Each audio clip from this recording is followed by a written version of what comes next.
Hi, me again. Okay, so finally we're at coagulation. Coagulation is the final step in the alchemical transmutation process. It's the gold step in transmutation. Alchemy essentially is turning lead into gold, right? So lead was you at the beginning of the process in calcination, and now this is you reaching the gold, essentially. So coagulation, dominion of the sun, ruling element fire, obviously. Chemical representation is red pulvis solaris, which is called powder of the sun. A mixture of pure sulfur with red mercury oxide.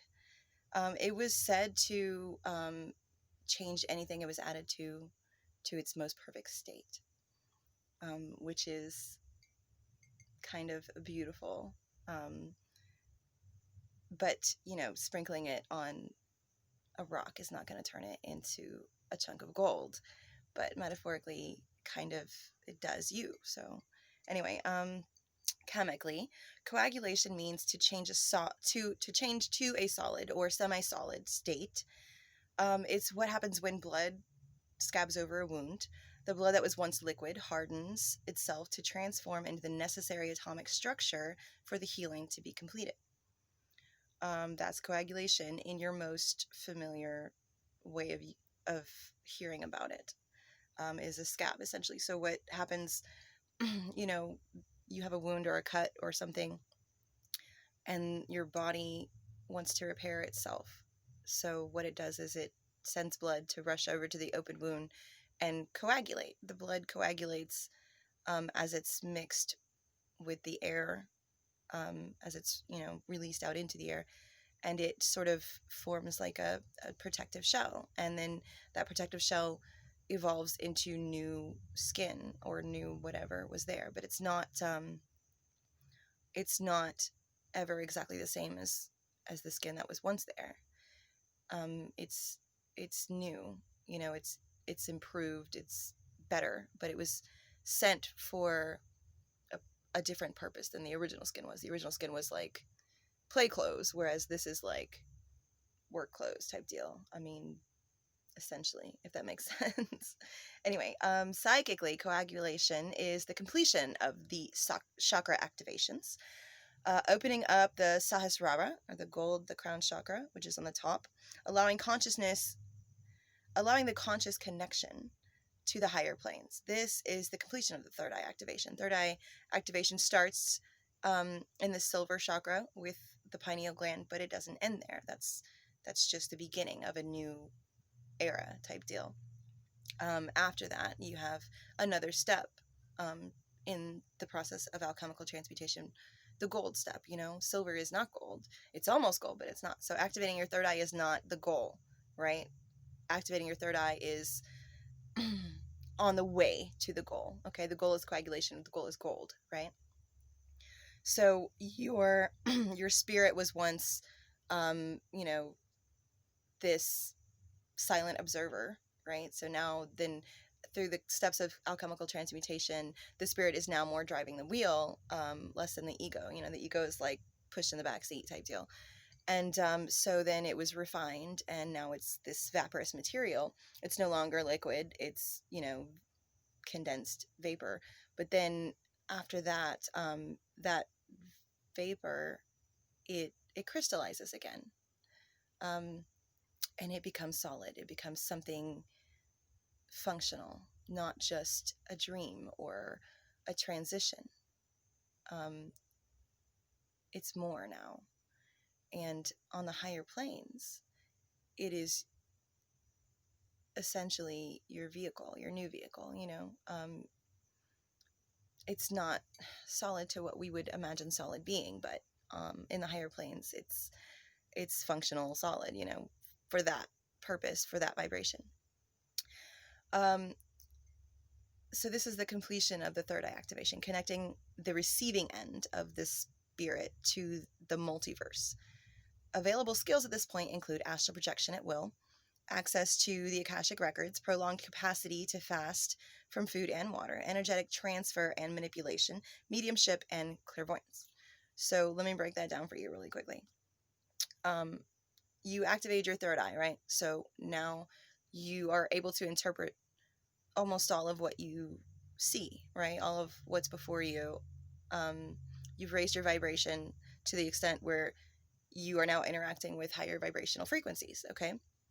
Awesome, super awesome, okay? But from this point, this new information that you're interpreting, it has to go somewhere. You can't just like, hold it all in and, try and like freak people out by sharing information with them they'll never be able to see. So what you do is your crown chakra, which was once like an antenna to receive all of the energies from the higher realms that you wouldn't be able to physically interact with.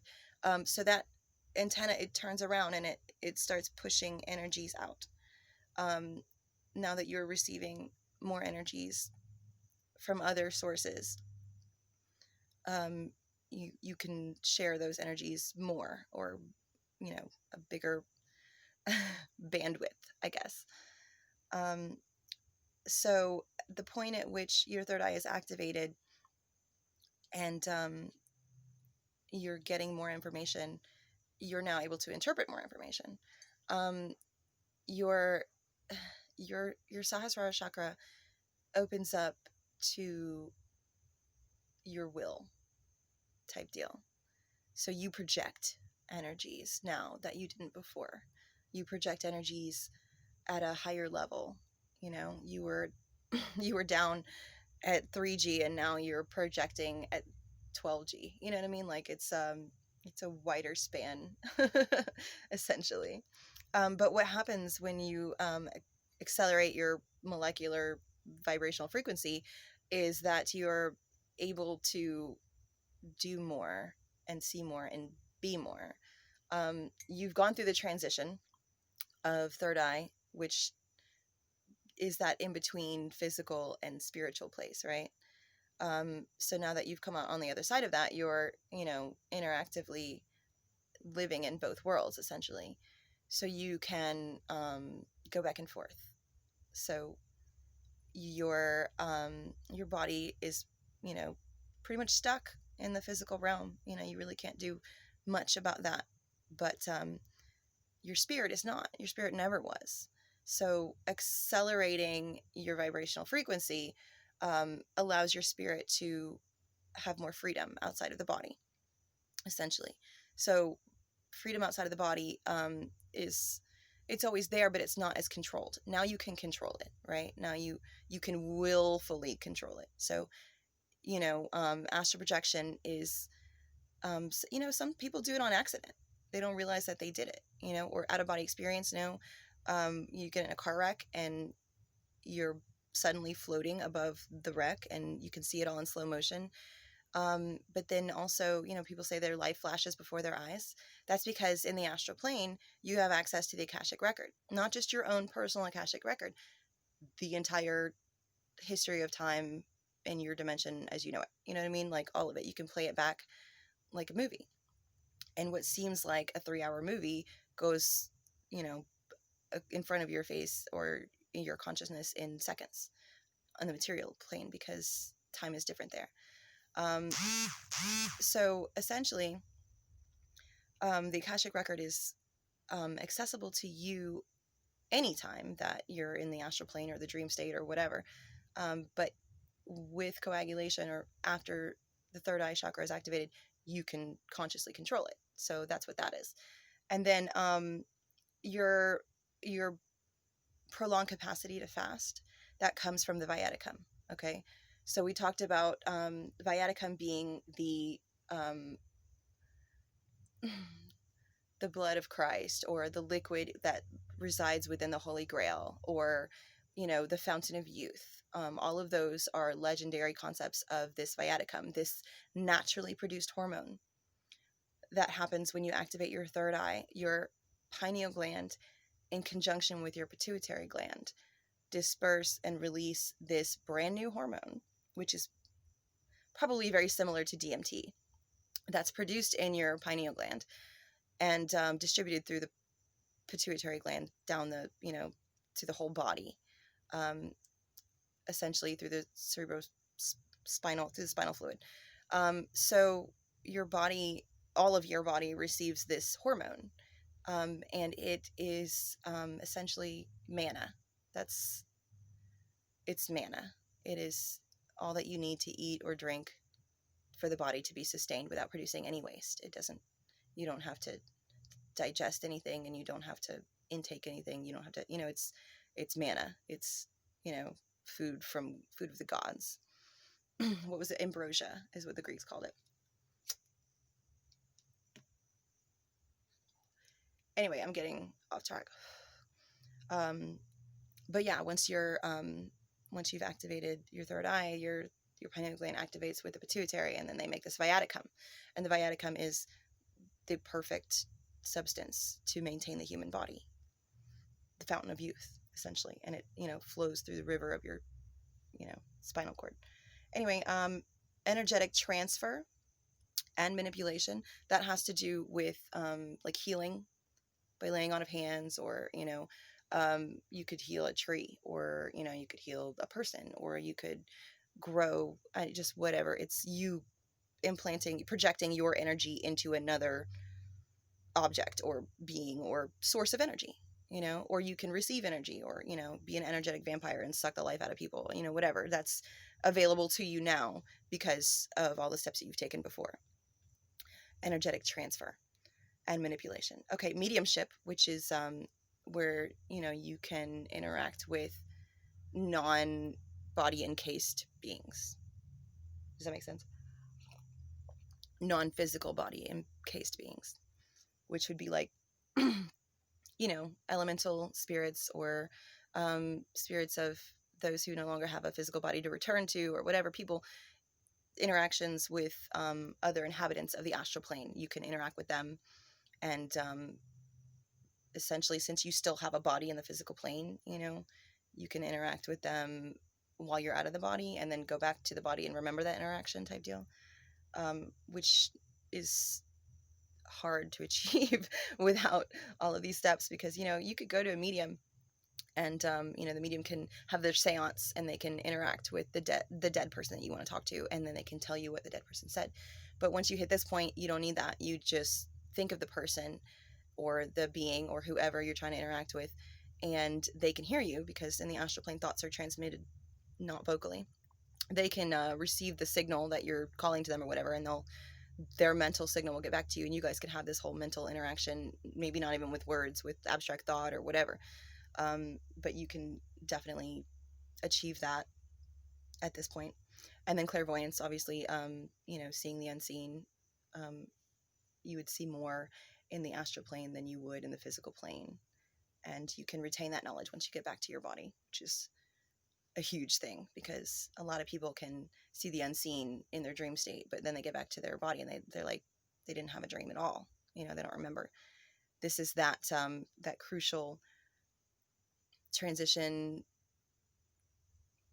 I guess, information, retaining that information after the transition, which is cool, because it essentially tells you that your subconscious and your consciousness are working together now, and they're not, switching on and off like normal. Like they've always, your whole life, in your physical body, your conscious and your subconscious have taken turns, while you're awake and while you're asleep. But now you're at the point where you can actively use them both at one time, or, swap them out or balance them, whatever. They're working in unity, which is a huge thing physiologically, as far as mentally, as far as, also spiritually, but, just physically to accomplish that is huge, because it doesn't happen normally. Physiologically, coagulation takes place in the pituitary gland, or crown or gold chakra. The activation of the pineal gland has a chemical reaction which activates the pituitary gland, and together they release a substance called viaticum, also known as the elixir of life, or the fountain of youth. This brain ambrosia is a naturally secreted chemical in the brain which energizes and nourishes every cell in the body without any waste being produced. And that's kind of what we just talked about. Fountain of youth. Psychologically, coagulation is the union of the purified base self with the higher spiritual self. It is when you achieve the height of vibrational frequency the body can contain.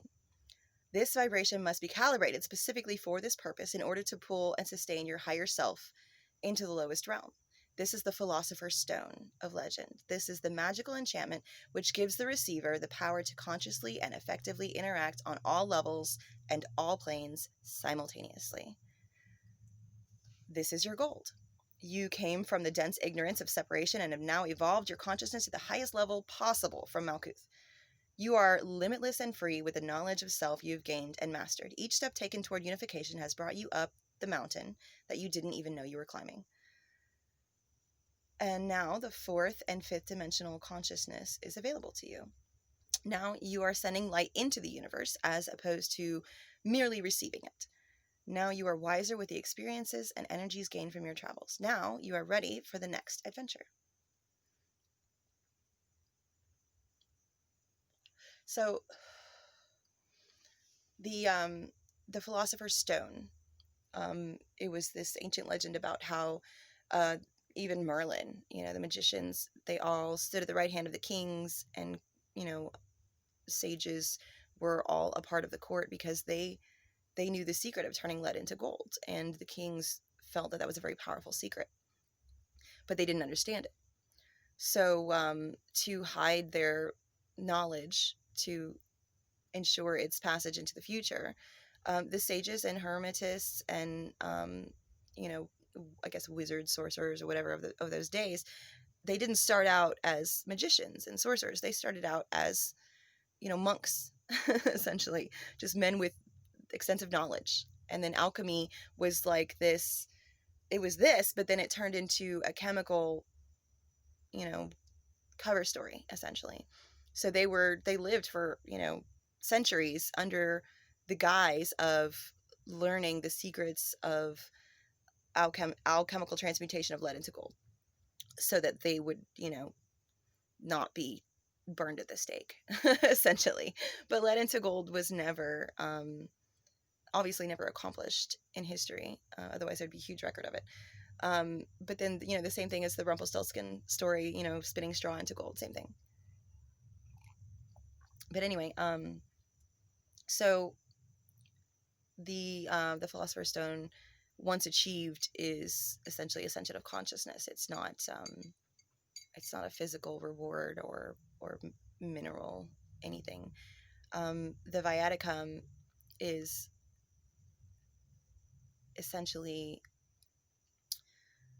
the feminine aspect to the Kundalini. So the Kundalini energy is the serpent energy, which is fire, and it resides at the base of your spine. And it is activated, or it is charged, or it is accelerated as you go through the alchemical transmutation process, and you activate your chakras fully, or more fully than they were on autopilot. So as you do that and you go up the chain for the chakras, your Kundalini energy is also, charging up as well.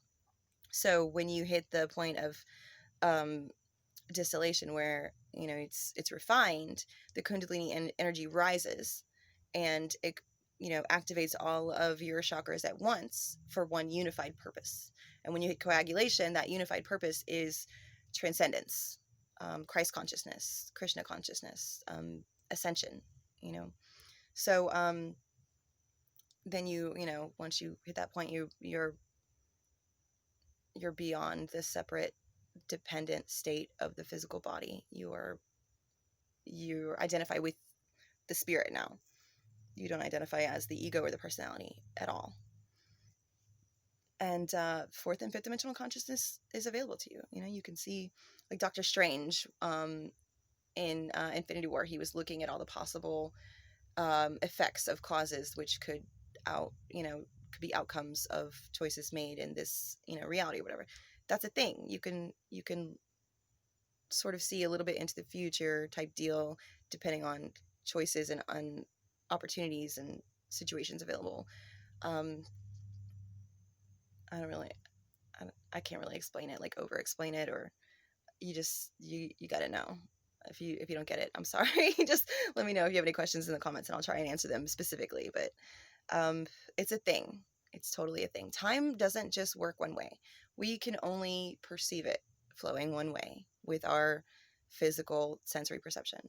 Time flows both ways, forward and backward. We only perceive it moving forward but it also flows backwards. So once you step outside of the body and the physical sensory perception, you can see all the flow of time, not just one way. You can move it back and forth, and you can, whatever. Anyway, that's not exactly beginner stuff. So, but that will be available to you once you've hit coagulation. So this process, the whole alchemical transmutation process, was recorded and preserved in history because Thoth, the Atlantean, made it so. And I'm going to quote a little bit of it here just to inspire you to check out the actual emerald tablets for yourself. First and foremost, if you've seen any of my previous videos, I quote the emerald tablets on a regular basis, like Christians quote the Bible, because it's essentially the Bible to me. It's better than the Bible to me. But anyway, so here's a little quote from the Emerald Tablets. Hear ye and listen, O my children. Magic is knowledge and only is law. Be not afraid of the power within thee, for it follows law as the stars in the sky. Know ye that to he without knowledge, wisdom is magic and not of the law. But know ye that ever by your knowledge can approach closer to a place in the sun. List ye, my children, follow my teaching. Be ye ever seeker of light. Shine in the world of men all around thee, a light on the path that shall shine among men. Follow ye and learn of my magic. Know that all force is thine if thou wilt. Fear not the path that leads thee to knowledge, but rather shun ye the dark road. Light is thine, O man, for the taking. Cast off the fetters, and thou shalt be free. Know ye that thy soul is living in bondage, fettered by fear that holds you in thrall. Open thy eyes and see the great sunlight. Be not afraid, for all is thine own. And, God, chills. Like, I love Thoth. He's, I've been reading it since, 2012, the Emerald Tablets. And every time I read it, I get something that I missed. Because as my consciousness level goes up, I can read between the lines type deal.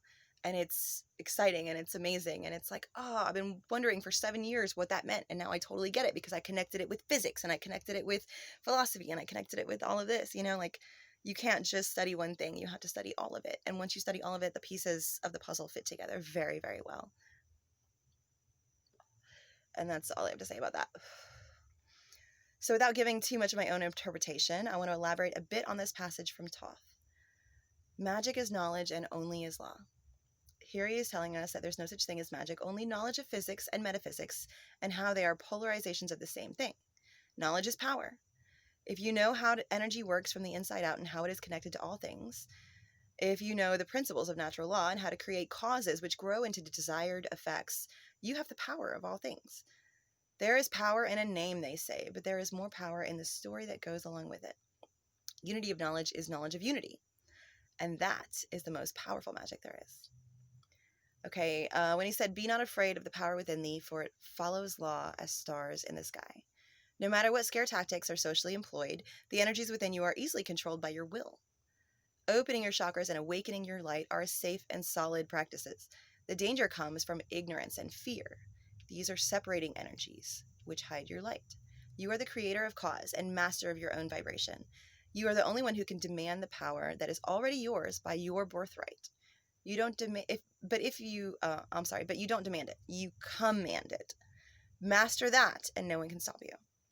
You're not holding your hand out to receive third eye opening. You're developing this ability and refining it yourself.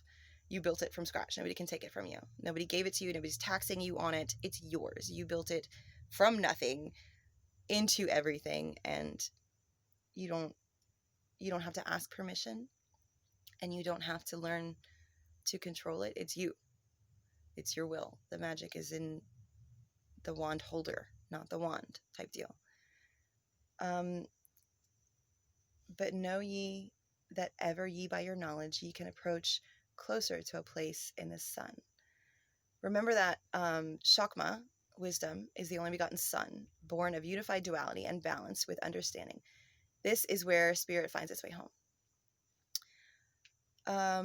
Okay, so quick recap. In the first chapter, I told you that you have to explore many different areas of study in order to get the whole picture. This is because mystery science is hidden in all of them. When you put the pieces together, you see that the whole picture is a collage of many seemingly complete pictures, but only by combining them do you see how they are all connected. Only in unity. You see, our reality has been separated and compartmentalized into categories and subcategories for multiple reasons. This was done on both sides. Light for safekeeping until we were ready to connect the dots, and darkness for confusion and to give us obstacles to overcome. The point is to teach us that unity is truth and separation is illusion. Our job is to transmute, which means thoroughly change, that which is separated, which is darkness, into that which is united, which is light. Transmute darkness into light. Light up the darkness. We are light, born of light, producers of light, covered in and surrounded by darkness. Light is our makeup and our great heritage. Darkness exists to give us a reason to shine. Mystery science teaches us not only that we can shine, but more importantly, how, if we are willing to learn. And that concludes chapter 7, the chapter of alchemy in my first book, The Beginner's Guide to the Mystery Sciences. So the next chapter is about meditation, which we'll get into. I'm not going to go into like, here's how to meditate. I'm really just going to do a quick overview of like why. This is why we meditate, and this is the goal, and this is, you know, it's going to take you years and years and years to perfect, but essentially this is why, you know. But yeah, so thanks for listening, and I hope you learned something. Let me know if you have any questions, and we'll be back later. Bye.